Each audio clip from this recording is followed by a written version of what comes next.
Hello!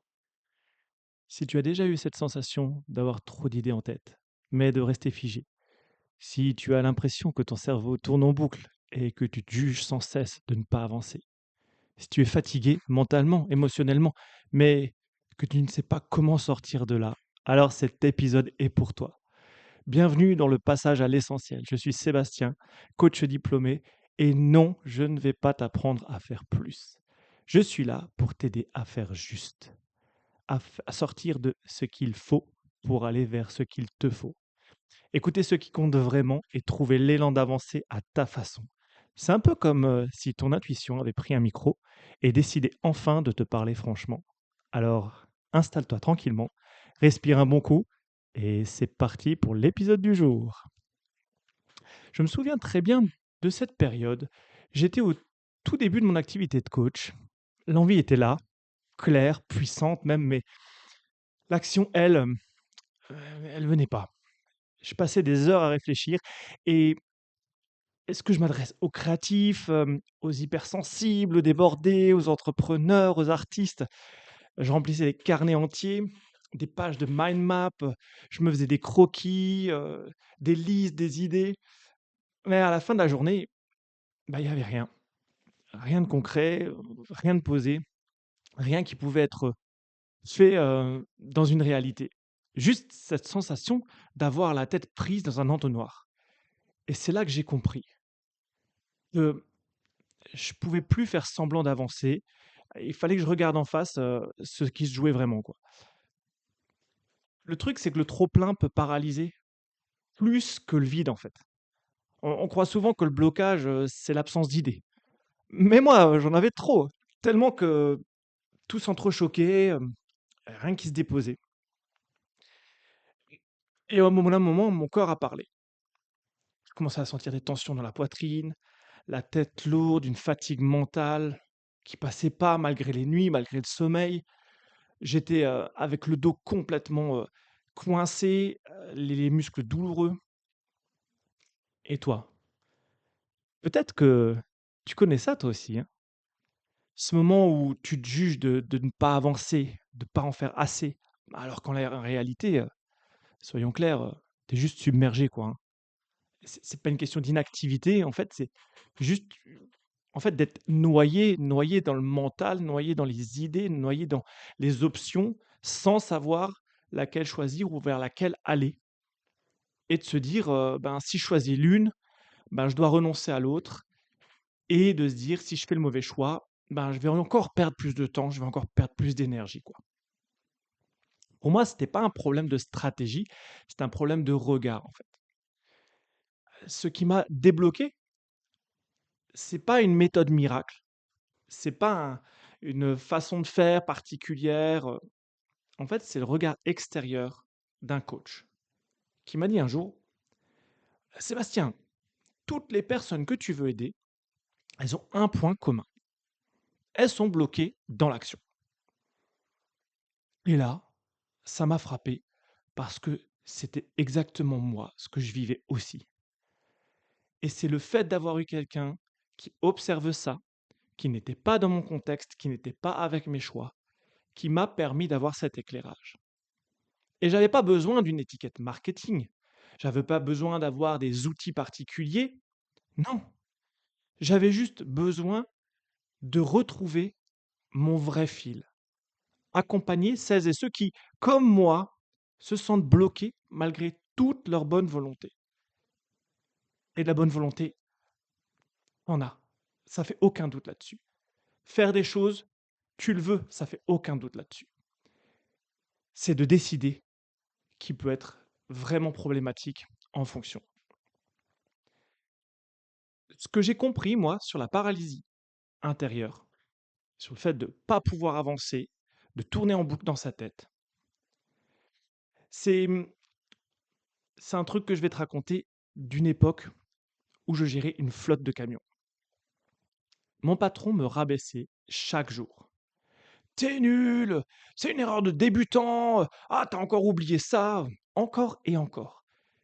Et à force, c'est pas mon mental qui a lâché. J'étais à l'heure, j'étais au boulot, j'étais devant mon écran. J'étais face à ce patron, désobligeant. Non, c'est mon corps qui a lâché. Dès qu'il m'adressait la parole, mon patron, je ressentais un froid qui me traversait tout entier le corps. Mais mon sang se glaçait littéralement. Et à chaque fois que je tombais dans cette situation-là, je fixais mon écran, j'avais fichier Excel affiché à l'écran, j'avais le planning, j'avais des commandes clients à charger, à livrer, et plus rien n'arrivait à s'assembler. En fait, j'avais plus du tout la capacité à associer mes idées, à être logique, à avoir une vision globale de mon programme. Et là, j'ai compris. C'était pas une question de paresse, c'était pas une question de manque de volonté non plus. C'était une réaction humaine, naturelle, à une pression qui me dépassait. Mon patron me mettait une pression de dingue, et cette pression-là, mon corps, elle l'a plus tolérée au bout d'un moment. Et elle m'a bloqué dans ma capacité à réfléchir, tellement physiquement j'étais impacté. J'ai eu un vrai tournant. C'était pas un grand déclic, hein, c'était plus un petit geste. Quelques années plus tard, là, ça fait pas si longtemps maintenant, que ça a évolué. Je me suis pas réveillé un matin avec la clarté totale, hein, mais il y a eu des gestes, des petits gestes. Et je m'en souviens tout particulièrement d'un tout petit, quand j'ai voulu reprendre le piano, à mes 40 ans. Et voilà, ça faisait, 25 ans que j'avais pas touché un piano, j'avais commencé quand j'étais, enfant, j'ai continué jusqu'à peu près l'âge de l'adolescence et puis, depuis, j'avais pas touché de notes de piano, de touches de piano depuis lors. Et à 40 ans, j'ai eu envie de reprendre, cette passion d'enfance. Et en fait, ben, je me doutais bien que ça allait être compliqué, surtout que mon emploi du temps était, déjà bien chargé. Mais je me suis donné une directive, c'était: «Joue juste 5 minutes». 5 minutes par jour, ça tu peux trouver pour pouvoir repratiquer le piano.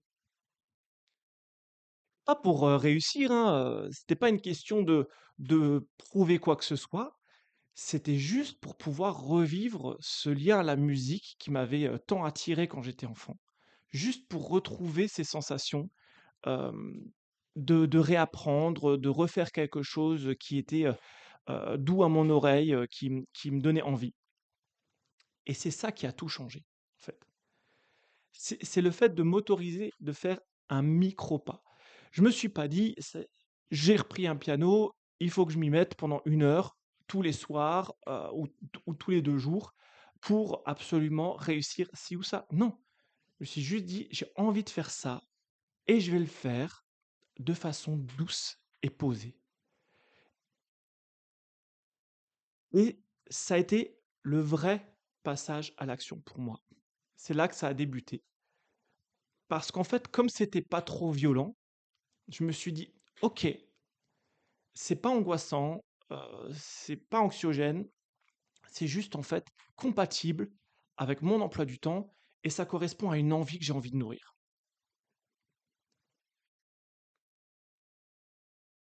C'est ce qu'on fait pour soi, le soir, quand personne ne regarde. C'est pas le truc que tu vas diffuser sur les réseaux sociaux, c'est vraiment le truc que tu nourris toi-même. Alors, si tu vis ce flou, cette paralysie douce, amère, je veux que tu saches une chose: pas toi qui es cassé, c'est pas une question de discipline non plus. C'est peut-être juste, la manière dont tu te parles avant d'agir. Et si tu changeais ça, un micro-geste à la fois. Et toi, quel est ce pas que tu pourrais faire aujourd'hui sans te juger? Un geste imparfait, mais vivant. Un truc qui te ferait vibrer, un truc qui pourrait te passionner. Un truc que tu as pas fait depuis des lustres, mais tu sais que c'est caché dans un coin de ta tête et de ton cœur et que tu aimerais pouvoir le remettre dans ton quotidien.